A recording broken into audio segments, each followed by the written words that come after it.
जय जिनेंद्र। मेरा नाम अवनी जैन है। मैं 16 वर्ष की हूँ। मैं कोटा राजस्थान से हूँ। मेरा कोड नंबर 81 है। यह प्रस्तुति मैं भाग्योदय चैनल द्वारा आयोजित स्वाध्याय प्रतियोगिता के लिए दे रही हूँ। आज मैं आप सभी को इष्टोपदेश ग्रंथ पर एक प्रवचन की प्रस्तुति देने वाली हूँ। आइए मंगलाचरण करते हैं। दो नीले दो लाल जिन, दो गोरे भगवान, दो तीर्थंकर जी हरे, 16 स्वर्ण समान। मैं नन्हा बालक प्रभु, नहीं मुझ में कछु ज्ञान। मेरे उर में आ बसो 24 भगवान, 24 भगवान। आज हम पढ़ेंगे इष्टोपदेश ग्रंथ के बारे में। इष्ट का अर्थ होता है प्रिय। जो हमारी आत्मा के लिए प्रिय हितकारी हो वह इष्ट कहलाता है। और इष्ट के कथन या प्रतिपादन को इष्टोपदेश कहते हैं। इष्टोपदेश की ग्रंथ की रचना आचार्य श्री पूज्यपाद स्वामी ने की है। हम पढ़ेंगे आचार्य श्री पूज्यपाद स्वामी के संदर्भ में। आचार्य श्री पूज्यपाद स्वामी का जन्म 5वीं-6वीं शताब्दी में कर्नाटक के कोलंगल नामक प्रांत में हुआ। आचार्य श्री पूज्यपाद स्वामी के पिता का नाम माधव भट्ट और माता का नाम श्रीदेवी था। इनका बचपन का नाम देवनंदी था, परंतु बुद्धि की महत्ता के कारण ये जिनेंद्र बुद्धि कहलाए। इन्होंने ब्राह्मण कुल को विभूषित किया। इन्हें एक ऐसे रसायन का ज्ञान था जिसका लेप ये पैरों में लगाकर विदेह क्षेत्र जाया करते थे। इसी कारण से इन्हें पूज्यपाद भी कहा जाता है। आइए हम इष्टोपदेश ग्रंथ का मंगलाचरण करते हैं। यस्य स्वयं स्वभावाप्ति प्रभावे कृत्स्न कर्मणः, तस्मै संज्ञान रूपाय नमोस्तु परमात्मने। इस श्लोक में आचार्य श्री पूज्यपाद स्वामी ने उन सिद्ध परमेष्ठी को नमस्कार किया है जिनके समस्त कर्मों का अभाव हो गया है, जिन्हें आत्म स्वरूप की प्राप्ति हो गई हो। आइए इसे हम एक दृष्टांत के माध्यम से समझते हैं।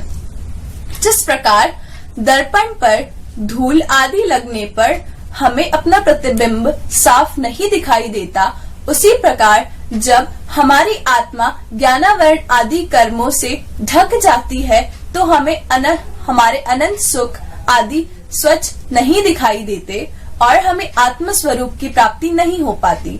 अगर हमें आत्म स्वरूप की प्राप्ति करनी है तो इसमें शुक्ल ध्यान अति आवश्यक है।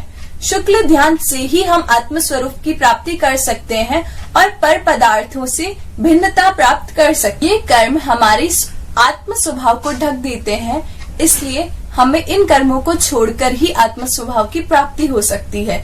और जिनके इन सभी कर्मों का अभाव ज्ञानावरण आदि 8 कर्मों की वजह से हमारी आत्मा का असली स्वभाव ढक जाता है।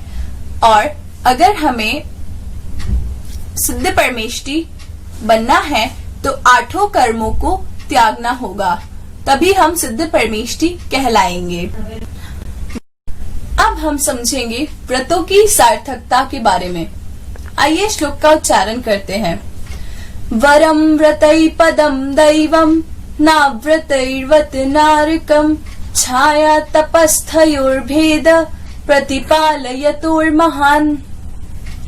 इस श्लोक में आचार्य श्री पूज्यपाद स्वामी ने यह बताया है कि व्रतों के द्वारा स्वर्ग में जाना अव्रतों के द्वारा नरक में जाने से अच्छा है।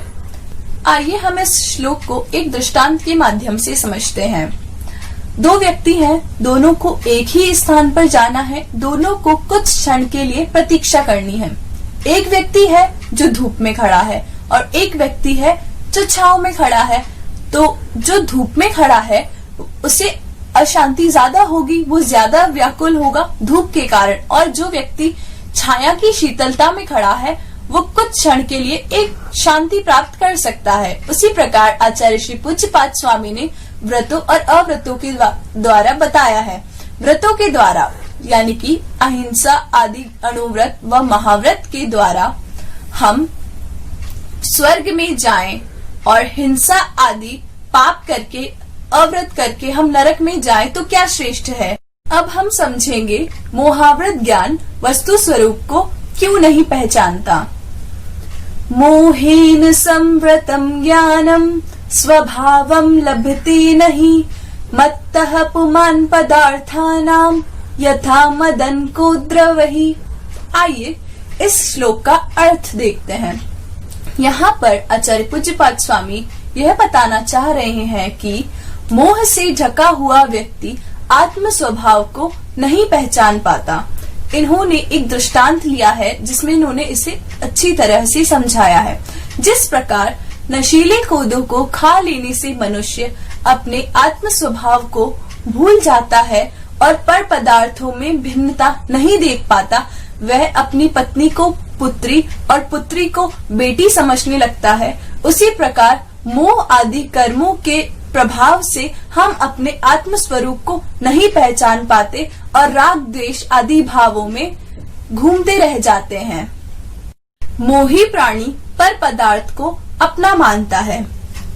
वपुर्गृहं धनं दारा पुत्रा मित्राणि शत्रुवः सर्वथान्य स्वभावानि मूढ़ः स्वानि प्रपद्यते। इस श्लोक के माध्यम से आचार्य पूज्यपाद स्वामी ने मोही प्राणी के स्वभाव के संदर्भ में बताया है। किस प्रकार वह धन स्त्री आदि जो उसके है ही नहीं उन्हें वह अपना मानता है, अपने प्रयोजन भूत कार्यों में उनका सहयोग चाहता है, जबकि वह यह नहीं समझ पाता कि यह उसके है ही नहीं, वह अकेला है। वह धन आदि के मोह में इतना रम जाता है कि वह आत्म स्वभाव को भूल ही जाता है। इस श्लोक को आचार्य श्री ने एक दृष्टांत के माध्यम से बताया है। जिस प्रकार मोही प्राणी अपनी धन स्त्री पुत्र आदि को अपना मानकर उनके लिए दुखी होता है, उसी प्रकार वह अपने आत्म स्वभाव में लीन नहीं हो पाता, क्योंकि वह इनके वियोग में ही रहता है। हर समय उसको यह चिंता लगी रहती है कि ये मुझसे दूर तो नहीं चले जाएंगे, मैं इन्हें कैसे और प्राप्त कर सकता हूँ, और अपनी लालसा को आगे बढ़ाता रहता है। इसी प्रकार वह अपने आत्म स्वभाव को प्राप्त नहीं कर पाता। इसलिए